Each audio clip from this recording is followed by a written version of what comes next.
प्रदेश से एक चौंकाने वाला सर्वे, क्योंकि जनता ने कर दिया एक बड़ा खुलासा, जिसमें जनता ने बताया कि अब की बार कौन होगा मुख्यमंत्री।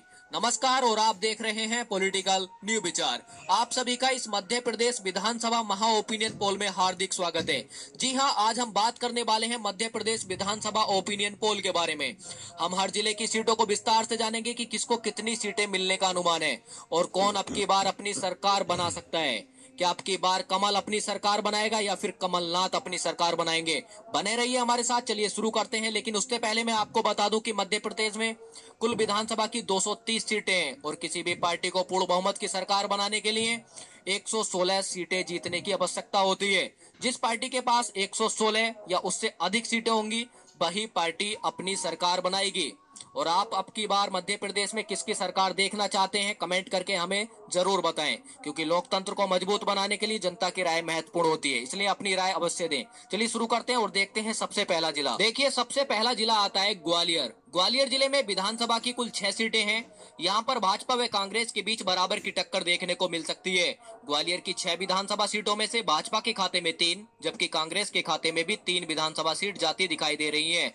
इसके बाद यदि हम बात करें श्योपुर जिले की, श्योपुर जिले में विधानसभा की कुल 2 सीटें हैं। यहाँ पर भाजपा के खाता खुलने की कोई संभावना नहीं है, जबकि कांग्रेस के खाते में श्योपुर जिले की 2 की 2 सीट जाती दिखाई दे रही है। चलिए इसके बाद यदि हम बात करें डिंडोरी जिले की, डिंडोरी जिले में विधानसभा की कुल 2 सीटें हैं। यहाँ पर भाजपा के खाते में 2 की 2 विधानसभा सीट जाती दिखाई दे रही है। डिंडोरी में कांग्रेस का खाता खुलने की कोई संभावना नहीं है। कांग्रेस को यहाँ नुकसान का सामना करना पड़ सकता है। चलिए इसी के साथ यदि हम बात करें इंदौर जिले की, इंदौर जिले में विधानसभा की कुल 9 सीटें हैं। इंदौर जिले की 9 विधानसभा सीटों में से भाजपा के खाते में 6, जबकि कांग्रेस के खाते में 3 विधानसभा सीट जाती दिखाई दे रही है। यहाँ पर भी कांग्रेस को नुकसान का सामना करना पड़ सकता है, जबकि भाजपा को यहाँ फायदा होता नजर आ रहा है। चलिए इसी के साथ यदि हम बात करें शहडोल जिले की, शहडोल जिले में विधानसभा की कुल 3 सीटें हैं। शहडोल जिले की 3 विधानसभा सीटों में से भाजपा के खाते में 1, जबकि कांग्रेस के खाते में 2 विधानसभा सीट जाती दिखाई दे रही है। चलिए इसी के साथ यदि हम बात करें मुरैना जिले की, मुरैना जिले में विधानसभा की कुल 6 सीटें हैं। यहाँ पर भाजपा के खाते में 4, जबकि कांग्रेस के खाते में 2 विधानसभा सीट जाती दिखाई दे रही है। यानी कि कांग्रेस को यहाँ नुकसान का सामना करना पड़ सकता है। चलिए इसी के साथ यदि हम बात करें दतिया जिले की, दतिया जिले में विधानसभा की कुल 3 सीटें हैं। यहाँ पर भाजपा के खाता खुलने की कोई संभावना नहीं है, जबकि दतिया जिले की 3 विधानसभा सीट कांग्रेस के खाते में दिखाई दे रही है। दतिया जिले में भाजपा की लुटिया डूबती नजर आ रही है। चलिए इसी के साथ यदि हम बात करते हैं जबलपुर जिले की, जबलपुर जिले में विधानसभा की कुल 8 सीटें हैं। यहाँ पर भाजपा व कांग्रेस के बीच बराबर की टक्कर देखने को मिल सकती है। यानी कि जबलपुर जिले में विधानसभा की 8 सीटों पर भाजपा के खाते में 4, जबकि कांग्रेस के खाते में भी 4 विधानसभा सीट जाती दिखाई दे रही है। चलिए इसी के साथ यदि हम बात करें शिवपुरी जिले की, शिवपुरी जिले में विधानसभा की कुल 5 सीटें हैं। यहाँ पर भाजपा के खाते में 2, जबकि कांग्रेस के खाते में 3 विधानसभा सीट जाती दिखाई दे रही है।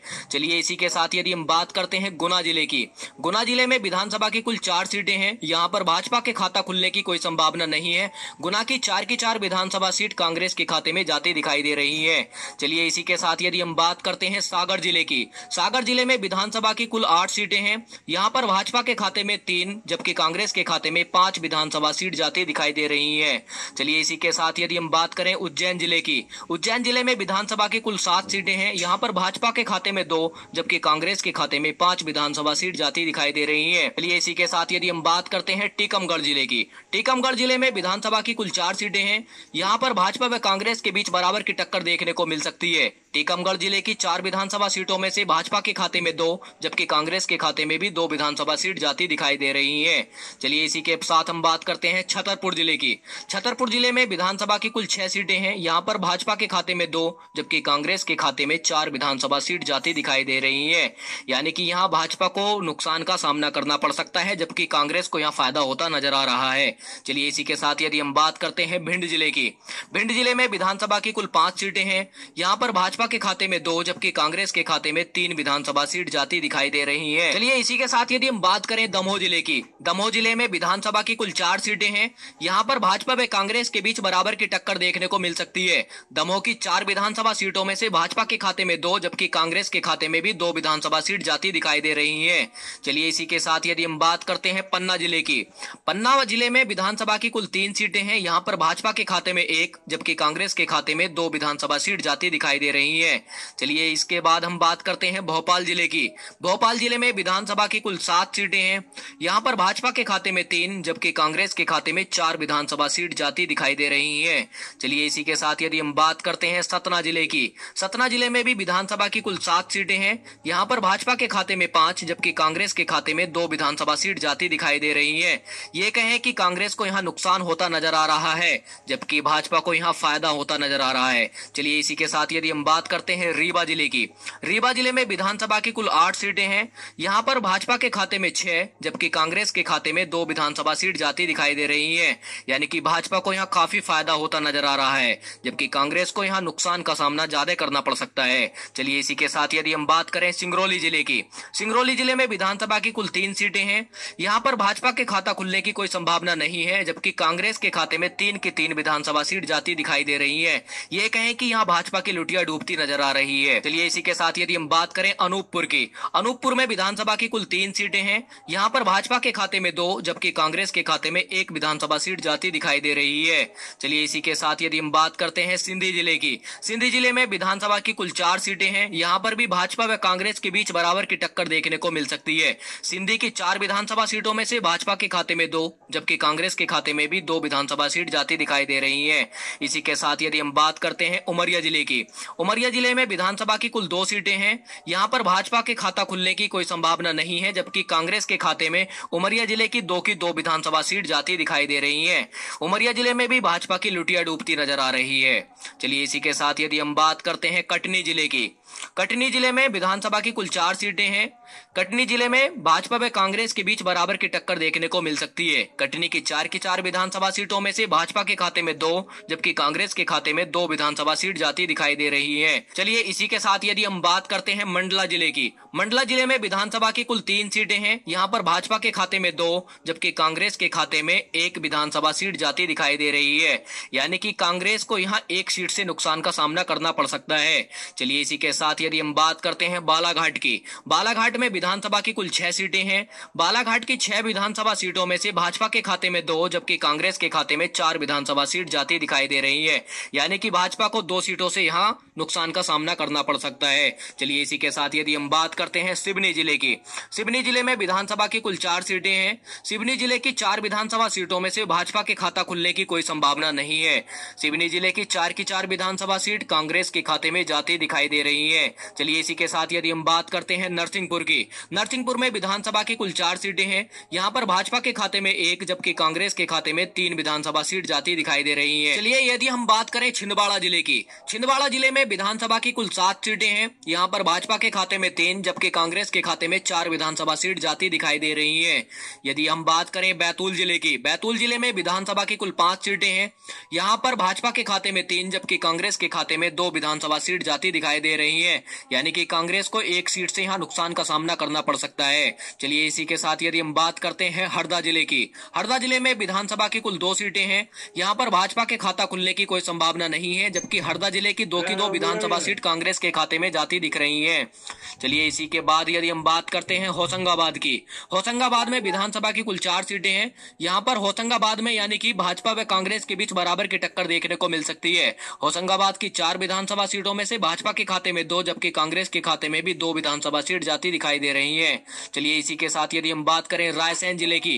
रायसेन जिले में भी विधानसभा की कुल 4 सीटें हैं। रायसेन जिले में विधानसभा की 4 सीटों में से भाजपा व कांग्रेस के बीच बराबर की टक्कर देखने को मिल सकती है। रायसेन की 4 विधानसभा सीटों में से भाजपा के खाते में 2 जबकि कांग्रेस के खाते में भी 2 विधानसभा सीट जाती दिखाई दे रही है। चलिए इसी के साथ यदि हम बात करते हैं विदिशा जिले की। विदिशा जिले में विधानसभा की कुल 5 सीटें हैं। यहाँ पर भाजपा के खाते में 3 जबकि कांग्रेस के खाते में 2 विधानसभा सीट जाती दिखाई दे रही है। चलिए इसी के साथ यदि हम बात करें सीहोर जिले की। सीहोर जिले में विधानसभा की कुल 4 सीटें हैं। यहाँ पर भाजपा के खाता खुलने की कोई संभावना नहीं है जबकि कांग्रेस के खाते में 4 विधानसभा सीट जाती दिखाई दे रही है। यानी कि भाजपा की यहाँ लुटिया डूबती नजर आ रही है। चलिए इसी के साथ यदि हम बात करें राजगढ़ जिले की। राजगढ़ जिले में विधानसभा की कुल 5 सीटें हैं।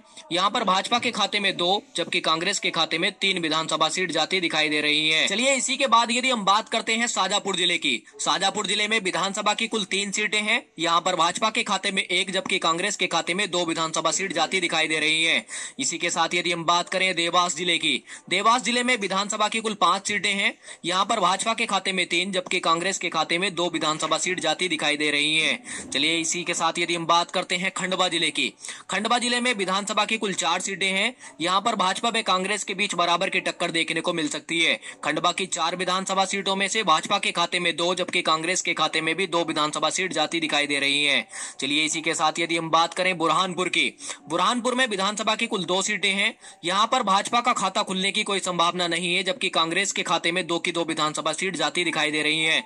यानी कि यहां पर भी भाजपा की लुटिया डूबती नजर आ रही है। यदि हम बात करें खारगोन जिले की, खारगोन जिले में विधानसभा की कुल 6 सीटें हैं।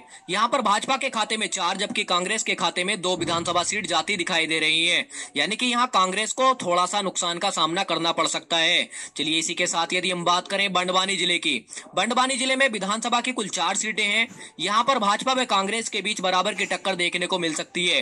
बंडवानी के 4 विधानसभा सीटों पर भाजपा के खाते में 2 जबकि कांग्रेस के खातों में भी 2 विधानसभा सीट जाती दिखाई दे रही है। चलिए इसी के साथ यदि हम बात करें अलीराजपुर की, अलीराजपुर में विधानसभा की कुल 2 सीटें हैं। यहां पर भाजपा के खाता खुलने की कोई संभावना नहीं है। अलीराजपुर की 2 विधानसभा सीट कांग्रेस के खाते में जाती दिख रही है। चलिए इसी के साथ यदि हम बात करते हैं झाबुआ जिले की, झाबुआ जिले में विधानसभा की कुल 3 सीटें हैं। यहां पर भाजपा के खाते में 1 जबकि कांग्रेस के खाते में 2 विधानसभा सीट जाती दिखाई दे रही है। यानी कि भाजपा को यहां नुकसान का सामना करना पड़ सकता है। चलिए इसी के साथ यदि हम बात करें धार जिले की, धार जिले में विधानसभा की कुल 7 सीटें हैं। यहां पर भाजपा के खाते में 7 जबकि कांग्रेस के खाते में 4 विधानसभा सीट जाती दिखाई दे रही है। यदि हम बात करें रतलाम जिले की, रतलाम जिले में विधानसभा की कुल 5 सीटें हैं। यहां पर भाजपा के खाता खुलने की कोई संभावना नहीं है, जबकि कांग्रेस के खाते में 5 की 5 विधानसभा सीट जाती दिखाई दे रही है। चलिए इसी के साथ यदि हम बात करें मंदसौर जिले की, मंदसौर जिले में विधानसभा की कुल 4 सीटें हैं। यहां पर भाजपा के खाते में 1 जबकि कांग्रेस के खाते में 3 विधानसभा सीट जाती दिखाई दे रही है।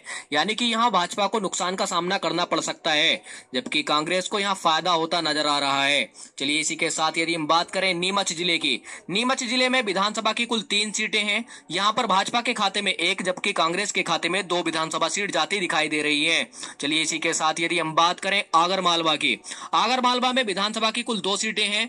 यहां पर भाजपा व कांग्रेस के बीच बराबर की टक्कर देखने को मिल सकती है। आगरमालवा की 2 विधानसभा सीटों पर भाजपा